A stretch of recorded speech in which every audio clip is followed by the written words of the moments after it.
अस्सलाम वालेकुम व्यूअर्स, आज का जो टॉपिक है वो सेल्फ इंडक्शन है। इससे पहले हमने इलेक्ट्रोमैग्नेटिक इंडक्शन में Faraday law of electromagnetic induction देखा, इमोशनल ईएमएफ देखा। आज का जो हमारा टॉपिक है वो उसी सीक्वेंस का एक इम्पोर्टेंट लॉन्ग क्वेश्चन है। सेल्फ इंडक्शन क्या है स्टूडेंट्स? हमें पता है कि जब किसी कंडक्टर में से करंट फ्लो करती है, जब किसी कॉइल में से करंट फ्लो करती है, तो उस कॉइल में करंट के फ्लो करने की वजह से मैग्नेटिक फील्ड पैदा हो जाता है।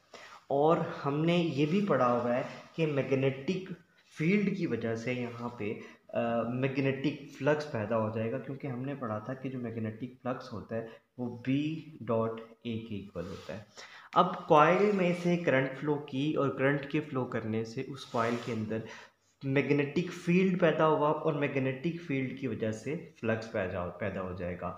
और चूंकि ये करंट जो है वो चेंज हो रही है, यहाँ पे हमने एक चेंजिंग करंट के लिए हमने एक सर्किट अटैच किया हुआ होता है। मतलब यहाँ पे हमने रियोस्टैट वगैरह सर्किट अटैच किया होता है, जिसकी वजह से करंट जो है वो ज़ीरो से मैक्सिमम की तरफ जा रही होती है। अब इसका मतलब है करंट जो है वो बढ़ रही है। करंट के बढ़ने की वजह से यहाँ पे मैग्नेटिक फील्ड जो पैदा हो रहा है वो भी चेंज हो रहा है। और अगर मैग्नेटिक फील्ड चेंज हो रहा है तो उसके चेंज होने से यहाँ पे मैग्नेटिक फ्लक्स भी चेंज होना शुरू हो जाता है। और मैग्नेटिक फ्लक्स के चेंज होने से हमारे पास फैराडे के लॉ के मुताबिक इस कॉइल के अंदर ईएमएफ इंड्यूस हो जाएगा। और उस ईएमएफ की जो डायरेक्शन होगी वो हम लेंज़ेस लॉ से फाइंड आउट कर सकते हैं, जो कि लेंज़ेस लॉ के मुताबिक हम देखते हैं कि इसमें क्या डायरेक्शन होने वाली है। अब करंट जो है वो ज़ीरो से मैक्सिमम की तरफ जा रही है। करंट के बढ़ने से करंट इंक्रीज हुई, मैग्नेटिक फील्ड भी ज़्यादा हो गया। मैग्नेटिक फील्ड के चेंज होने से यहाँ पे फ्लक्स इंड्यूस हो गया और उस फ्लक्स की वजह से ईएमएफ पैदा हो गया। अब ये जो डायरेक्शन ऑफ इंड्यूस्ड करंट या इंड्यूस्ड ईएमएफ है, लेंज़ेस लॉ के मुताबिक इस तरह से होनी चाहिए कि ये अपने कॉज को अपोज करती हो। अगर ये अपने कॉज को अपोज करती है तो इसका मतलब क्या है? इस केस में जब करंट बढ़ रही है तो करंट के बढ़ने से जो इंड्यूस्ड ईएमएफ या इंड्यूस्ड करंट पैदा हुई है, जो यानी कि चेंज ऑफ करंट की वजह से, उसकी डायरेक्शन ऐसी होनी चाहिए कि it should oppose its change. Change क्या है? जिसने इसको पैदा किया करंट वो खुद से चेंज हो रही है, तो ये इंड्यूस्ड करंट जो है ये इस चेंज होने वाली करंट को अपोज करेगी। मतलब क्या है? इसको चेंज होने से रोकेगी। यहाँ पे चेंज क्या हो रही है? वो ज़्यादा होना चाह रही है। ये इंड्यूस्ड करंट इसको अपोज करेगी। अपोज करने के लिए अगर इसकी डायरेक्शन इस वक्त ये है तो इस इंड्यूस्ड करंट की डायरेक्शन इसके ऑपोजिट होनी चाहिए, ताकि ये इंड्यूस्ड करंट इस करंट को, जो कि इस केस में बढ़ रही है, इसको बढ़ने से रोके। तो ये जो इंड्यूस्ड करंट है या इंड्यूस्ड ईएमएफ है, इसका मैग्नीट्यूड हम फैराडे लॉ से फाइंड आउट कर सकते हैं और डायरेक्शन जो है वो लेंस लॉ से फाइंड आउट कर सकते हैं। सेकेंडली, अब अगर हम ये सपोज कर लेते हैं कि ये जो करंट है ये मैक्सिमम से ज़ीरो की तरफ आ रही है, अब करंट के चेंज होने से अगेन मैग्नेटिक फील्ड चेंज होगा और मैग्नेटिक फील्ड के चेंज होने से चेंज ऑफ फ्लक्स आएगा। अब फ्लक्स के चेंज होने से अगेन हमारे पास ईएमएफ पैदा होगा। लेकिन अब जो ईएमएफ पैदा हो रहा है वो करंट जो है वो डिक्रीज हो रही है। इस केस में जब करंट डिक्रीज हो रही होगी तो इस वक्त जो इस कॉइल के अंदर इंड्यूस्ड ईएमएफ पैदा होगा उसकी डायरेक्शन ऐसी होनी चाहिए कि ये जो करंट है जो कि चेंज हो रही है, इस केस में डिक्रीज हो रही है, इसको इंक्रीज करना चाहे वो। ठीक है, तो इस केस में जो इंड्यूस करंट की डायरेक्शन है वो इसी करंट की डायरेक्शन में होनी चाहिए, ताकि ये अपने कॉज को अपोज करे। यानी कि ये जो कॉज है इस केस में ये करंट कम होना चाह रही है, लेकिन ये जो इंड्यूस्ड करंट है इस करंट को कम होने नहीं देगी। तो इस केस में इसकी डायरेक्शन इसी की डायरेक्शन में होगी।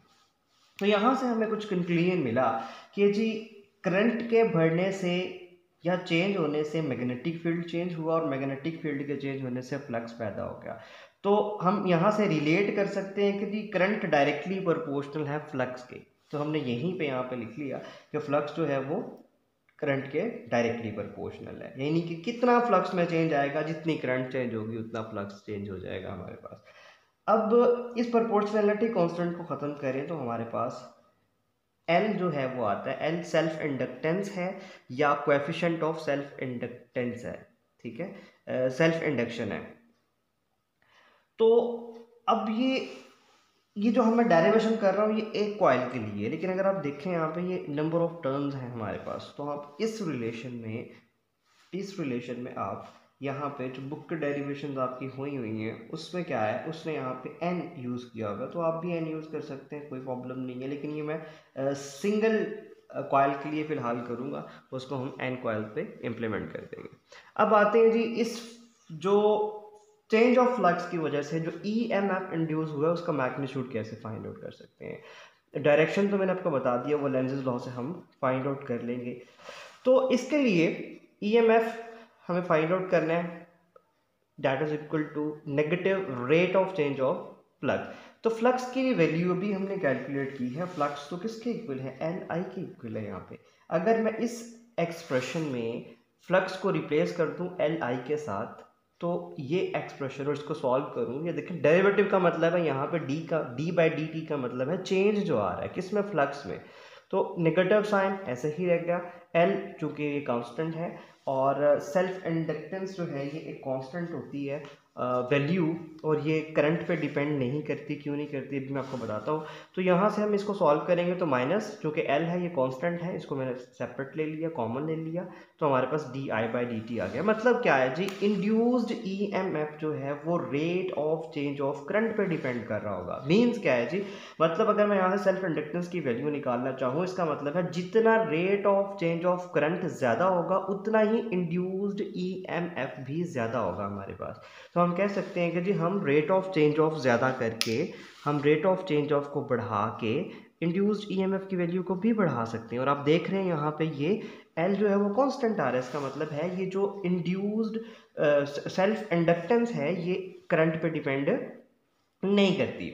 तो ये मैंने यहाँ पे लिख भी दिया है। अब सेल्फ इंडक्टेंस क्या है, सेल्फ इंडक्टेंस बेसिकली किसी भी कॉइल की वो प्रॉपर्टी होती है जिसकी वजह से वो कॉइल अपने अंदर से चेंज होने वाले करंट की को अपोज कर सकता हो, करंट को अपोजिशन ऑफर कर सकता हो, ठीक है जी।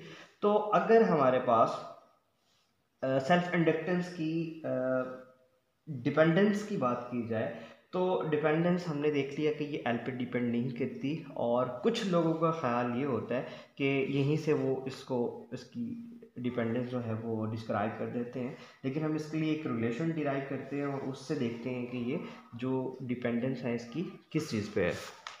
यहाँ से अगर डिपेंडेंस निकाली जाए कि एल जो है वो किन चीज़ों पर डिपेंड करता है, तो मैंने आपको पहले बताया कि ये करंट पे तो डिपेंड नहीं करता।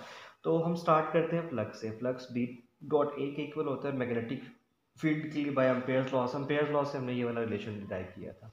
और हमें पता है कि एन जो होता है number of turn per unit length के इक्वल होता है। ये सारी ये वाली वैल्यूज़ जो हैं वो मैं फ्लक्स में रिप्लेस करता हूँ, तो फ्लक्स की ये वाली एक्सप्रेशन मेरे पास आ जाएगी। अब n की जगह पे मैंने n/L से रिप्लेस कर दिया।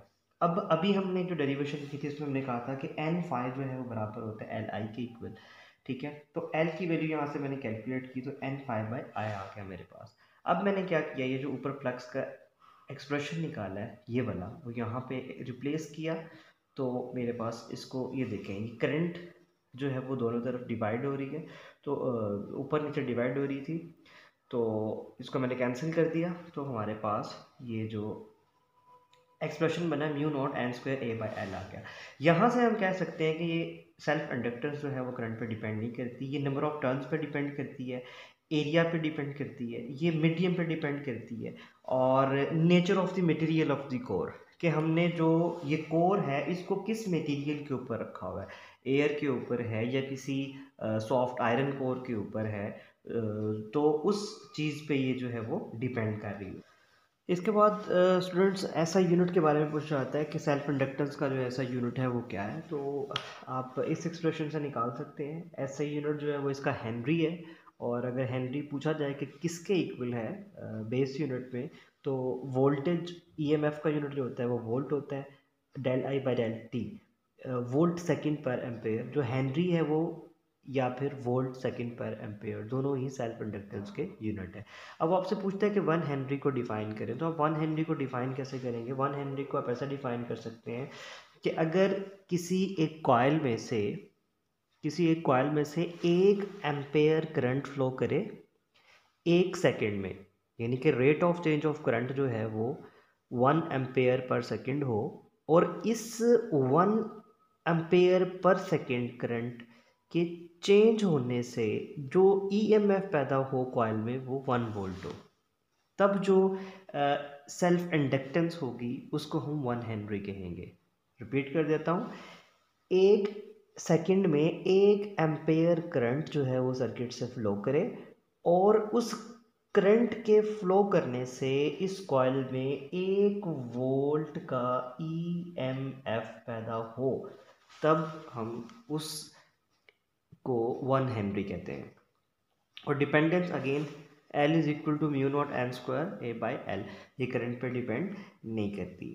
तो स्टूडेंट्स, इसके बारे में अगर आप पे कुछ क्वेश्चंस हो, कोई चीज़ आपको समझ नहीं आई, तो आप बता सकते हैं, कमेंट सेक्शन में मेंशन कर सकते हैं। फर्दर न्यूमेरिकल प्रॉब्लम्स के बारे में कुछ स्टूडेंट्स ने कहा, तो उस पर भी मैं इंशाल्लाह जो है वो कवर करूँगा उसे भी। इसके अलावा कोई क्वेश्चंस हो तो आप पूछ सकते हैं। अपना ख्याल रखिएगा, अपने इस चैनल का भी। अस्सलाम वालेकुम रहमतुल्लाह।